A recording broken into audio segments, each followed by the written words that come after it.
नमस्कार, मी सुनील कोकरे. आपण पाहत आहात समता व्हॉइस चॅनल. तर पाहूत आपल्या शहरातील व राज्यातील ताज्या घडामोडी. खूब चीजें छोड़ गए हैं जिनकी खुशबू जिनकी सुगंध हमारे आसपास में हमेशा महकती रहती है. तो वाटिका में भांति भांति के अनेक अनेक पुष्प, वाटिका में भांति भांति के अनेक अनेक पुष्प खिले खिले जाते नीचे गर्भों गुमान में. और कोई कोई देवता के शीश पे विराजता है, कोई सूख जाता खिलते ही बियाबान में. तो पांच पंखुड़ी की देह का भविष्य कौन कहे, धूल बन जाना इस विधि के विधान में. किंतु वंदनीय पुष्प है वहीं जो छोड़ जाए बीज वसुधा में. सब पदार्थ लोग की न अम्ब चाहिए इन्हें, सपूत कह के प्यार से पुकार दे उशार दे. कि रोम रोम मातृण भार से विनत नत, शुभ्र उत्तरीय से दुलार दे उशार दे. कि चेतना सदा ही रहे तेरी साधना की मातु, भावना दे ज्ञान दे विचार दे उशार दे. मोर पंख वाली लेखनी का कर शीश धर, तार तार बिना झंकार दे विचार दे. तार तार बिना झंकार दे विचार दे. मां सरस्वती कृपा आप सबके ऊपर बनते रहें, बनी रहें. आप खूब लिखें और खूब सुनाते रहें. मैं इस क्रम से आरंभ करता हूं कि कल एक शायर को आमंत्रित किया गया था. सभी को आदाब. चार पंक्तियां आपके समक्ष, आपके सामने. कि चार ओड़ी चाहत पर, चार ओड़ी चाहत पर, दास्तां मोहब्बत पर. चार ओड़ी चाहत पर, दास्तां मोहब्बत पर, किस तरह से लिखूंगा एक कोरे कागज पर. चार ओड़ी चाहत पर, दास्तां मोहब्बत पर, किस तरह से लिखूंगा एक कोरे कागज पर. और शेर देखिए कि कुछ इस तरह से खुद को बर्बाद कर लिया है, कुछ इस तरह से खुद को बर्बाद कर लिया है. तुझे भूलने की जिद में तुझे याद कर लिया है. कुछ इस तरह से खुद को बर्बाद कर लिया है, तुझे भूलने की जिद में तुझे याद कर लिया है. और देखिएगा कि सबसे पहले मैं तो शुक्रिया अदा करना चाहूँगा एडवोकेट शर्मा सर का कि मुझे यहाँ पे, और सभी गुरुजनों का कि मुझे यहाँ पे मौका दिया. बहुत बहुत धन्यवाद. चार पंक्तियाँ अगर आपकी और इजाज़त हो तो. कि अगर हो सामना मुझसे मुझे शादाब कर देना. अगर हो सामना मुझसे मुझे शादाब कर देना. निगाहों से निगाहों को मेरी आदाब कर देना. अगर हो सामना मुझसे मुझे शादाब कर देना. निगाहों से निगाहों को मेरी आदाब कर देना. ये मैंने कब कहा तुमसे हमेशा प्यार से देखो. ये मैंने कब कहा तुमसे हमेशा प्यार से देखो. कभी अनजान बनकर भी जरा बेताब कर देना. कभी अनजान बनकर भी जरा बेताब कर देना. बहुत बहुत शुक्रिया. बहुत बहुत गिरना चाहिए बाई तरफ से चले, बाएं हाथ से चाहिए. मैंने कहा कोई कांग्रेस की सरकार बाएं हाथ से चले, सीधा सीधा लिख देना चाहिए. नहीं लिखते. और सर कभी कभी आप मध्य प्रदेश में जाइए, वहाँ पर हिंदी के इतने प्रेमी हैं, यदि आपने भी कोई गलती कर दी तो आपको भी नहीं छोड़ेंगे. सर मैं कभी हूँ, हिंदी का कभी हूँ. अपने पत्नी के साथ मैं एक बार कचौरी खाने गया, तो कचौरी इतनी स्वादिष्ट थी कि मेरी हिंदी बिगड़ गई. मैंने वो हलवाई से बोला, यार हलवाई आपकी कचौरी तो बहुत सुंदर है. बोले हाँ सुंदर है, आपकी पत्नी बड़ी स्वादिष्ट है. और बढ़िया है, अच्छा है. सर हिंदी को जब भी आप हिंदी का प्रयोग करें संभाल के, क्योंकि सर हिंदी यानी ये स्त्री के मांग का सिंदूर, एक टीका होता है. सर आप चाहे कितने ही गहने पहनो, लगे हो पूरे सोने से, मगर टीका नहीं लगाया तो सारा सिंगार. इसलिए हम अगर अपने राष्ट्र को अपनी माँ मानते हैं तो ये जितनी भी भाषाएं हैं ये सब उस माँ के गहने हैं. ये भाषाओं के आभूषणों से यूं तो माँ का श्रृंगार पूरा है, भाषाओं के आभूषणों से यूं तो माँ का श्रृंगार पूरा है, मगर हिंदी के बिंदी बिना सब श्रृंगार अधूरा है, सब श्रृंगार। तो सर ये है हिंदी, ये है हिंदी की शक्ति जो आज आपके समक्ष मुझे खींच लाई है। वैसे सर बहुत ज़्यादा लंबे दौर तक मैं कोई भी गंभीर बात नहीं कर सकता हूँ, मैं हास्य करी। तो थोड़े से आप सर सांसें जो हैं वो पूरी छोड़ दीजिए और आराम से बैठिए। बातें मैं करने से पहले आपको बताऊं कि हास्य चीज क्या है। सर ये हंसी, पृथ्वी पे हम जितने भी इंसान हैं केवल इंसान ही हंस सकता है। आपने कभी किसी गधे को हंसते हुए नहीं देखा होगा, देखा है सर? नहीं देखा होगा। यदि देख भी लिया हो तो समझ जाइए वो गधा धीरे धीरे इंसान हो रहा है। और यदि कोई इंसान होने के बावजूद भी हंसता नहीं है तो समझ जाइए वो धीरे धीरे गधा हो रहा है। जी सर आप लोग हंस रहे हैं, मैं गंभीर हूं, मतलब इसका गलत मत निकालिए दोस्तों, क्योंकि जो हंसते हैं वो पुरुष होते हैं और जो हंसाते हैं वो महापुरुष होते हैं। वैसे भी ये हंसी कमबख्त चीज बड़ी करामाती है, साली आती है तो आती है, नहीं आती है तो नहीं आती है। आप कोशिश करके देख लीजिए, नहीं आएगी और आएगी तो बिना बात की आ जाएगी। ये हंसी अपना सिकंजा कुछ ऐसे कसती है, नाक और मुंह बंद कर दो तो आदमी की तोड़ दसती है।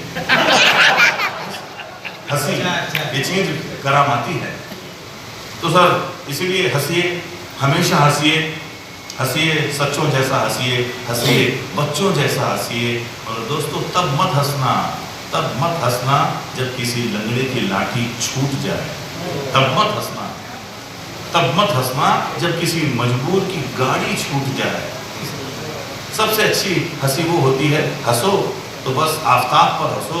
सबसे पुण्यवान हंसी है अगर आप अपने आप पे हंसो, अपने आप पे हंसो। चलिए सर क्या होता है सर, ये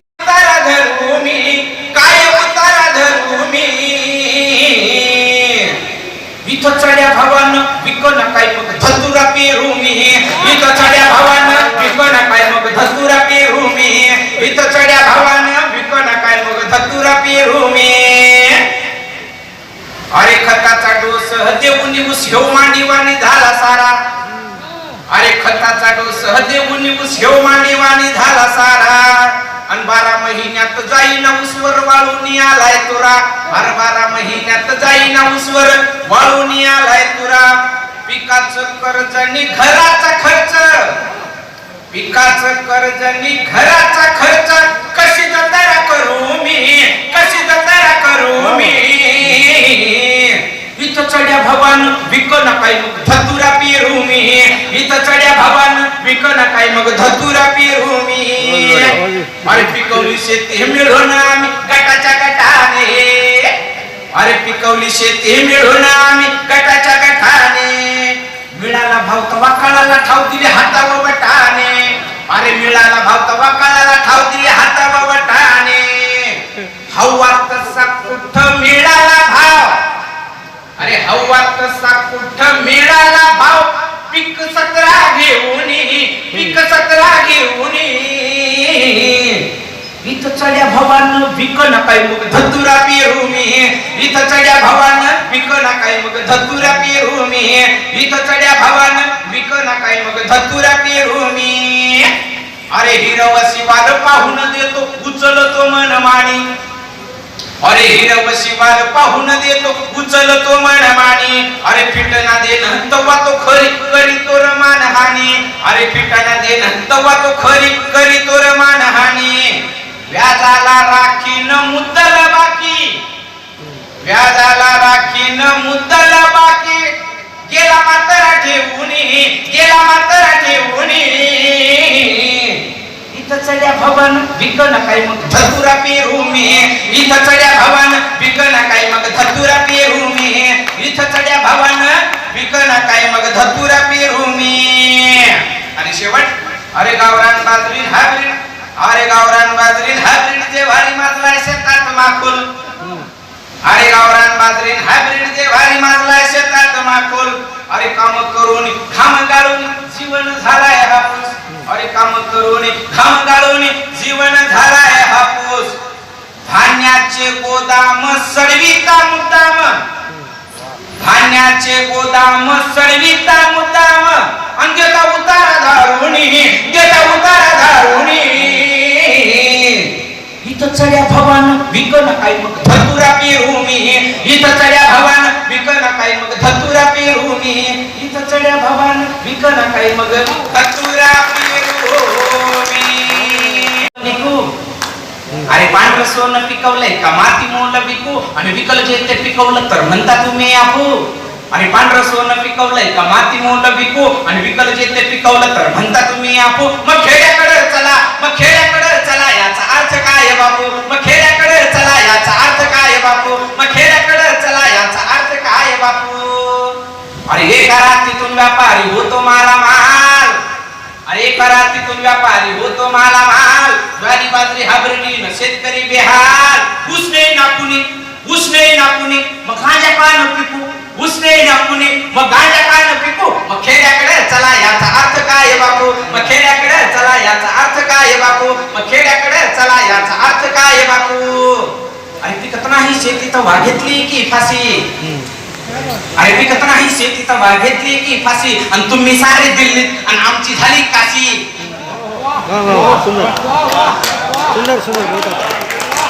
अरे पिकत नाही शेती तर वाघेतली की फाशी आणि तुम्ही सारे दिल्लीत आणि आमची झाली काशी आणि काय पिकलं ढेकळात आणि काय पिकलं ढेकळात ते आमचं आम्ही मोपू आणि काय पिकलं ढेकळात ते आमचं आम्ही मोपू खेड्याकडे चला याचा अर्थ काय बापू मग खेड्याकडे चला याचा अर्थ काय बापू मग खेड्याकडे चला याचा अर्थ काय बापू पाठीमागं मंत्रिमंडळातल्या सगळ्या मंत्र्यांनी एकदा कविते ऐकण्यासाठी आम्हाला बोलवलं तेव्हा मी एका मंत्र्यांना प्रश्न विचारला की तुम्हाला एक प्रश्न फार गंभीर आहे शेतकऱ्यांना आत्महत्या करतायत हा प्रश्न सुटत नाही आणि त्याचं सोल्युशन मी देतो म्हणलं फुकटात बघा जमलं तर ते म्हणले कसं अरुणराव सांगा मी म्हटलं सोपं आहे म्हटलं तुम्ही बिडी सिगारेट तंबाखू बियर दारू यांना परमिशन कशी देता काय अरुणराव सोपं आहे म्हणे ते म्हटलं कशी देता आम्ही त्याच्यावर वैज्ञानिक इशारा देतो म्हणे हे शरीराला हानिकारक आहे आणि छापून टाकतो म्हणे परमिशन देतात मी म्हटलं साहेब हानिकारक आहे द्या ना आम्हाला परमिशन अरे खसखस पिकली आता माझ्या मळ्यात अरे खसखस पिकली आता माझ्या मळ्यात आणि मरून नका कुणी कासरा लावून गळ्यास अरे खसखस पिकली आता माझ्या मळ्यात आणि मरू नका कुणी कासरा लावून गळ्यास अरे सावकाराच्या पुढं नका कुणी वाकू मग खेड्याकडे चला याचा अर्थ काय बापू मग खेड्याकडे चला याचा अर्थ काय बापू आणि कवितेचा शेवट आमचे गुरुवर्य आदरणीय इंद्रजित भालेराव गुरुजींनी म्हणायचे कोंड्याच्या पोराताला राहायला मारायला नाही आता मारायला शिक आम्ही रुमणे मोर्चे काढले प्रश्न मिटले नाहीत म्हणून शेतकऱ्याचा मुलगा या नात्याने मला वाटलं कवितेच्या माध्यमातून शेतकऱ्यासाठी सोल्युशन दिलं पाहिजे म्हणून मी कवितेचा शेवट करतोय बघा एक होऊन आम्ही आता काढू की मोर्चा अरे एक होऊन आम्ही आता काढू की मोर्चा गांजावाले अपूवाले करतील की खर्चा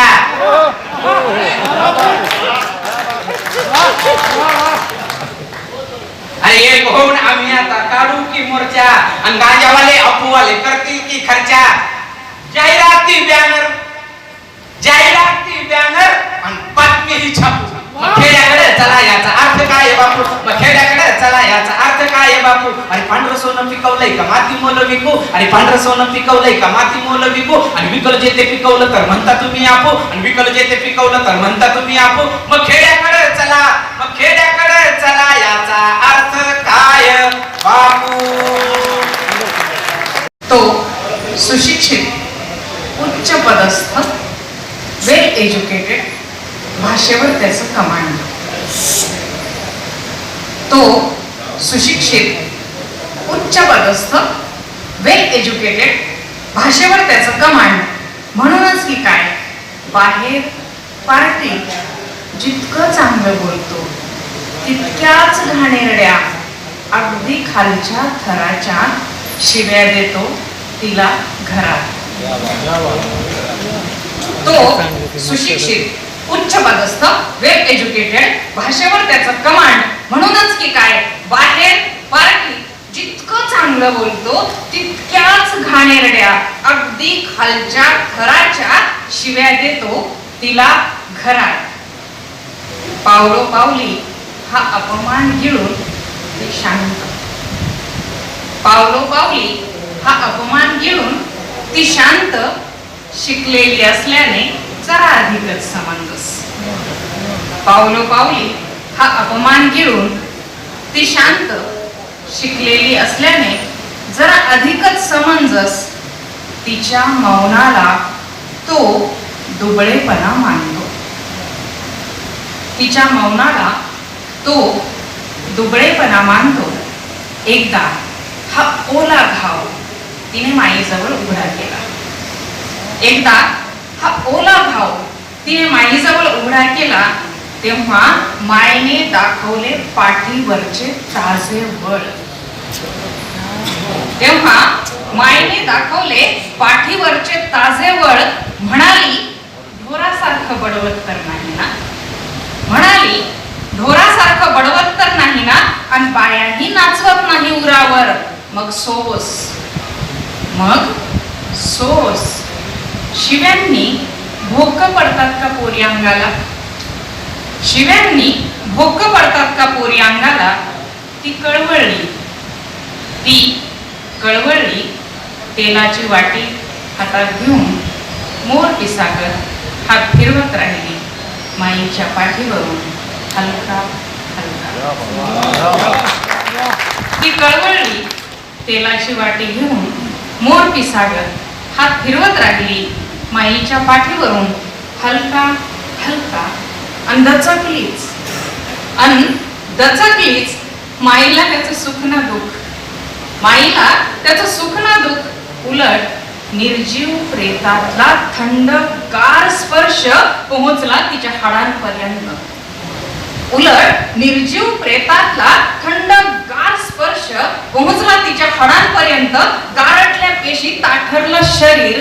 शंका आली तिला स्वतःच्या आणि माईच्याही जिवंतपणाबद्दल. आणि माईच्याही जिवंतपणाबद्दल. झिरपत शवागारातला हाच वारसा आला की काय आपल्यापर्यंत. आणि याच बरोबर आजचे हे बातमीपत्र संपले. भेटूयात पुढील बातमीपत्रात. पाहत राहा समता वॉइस.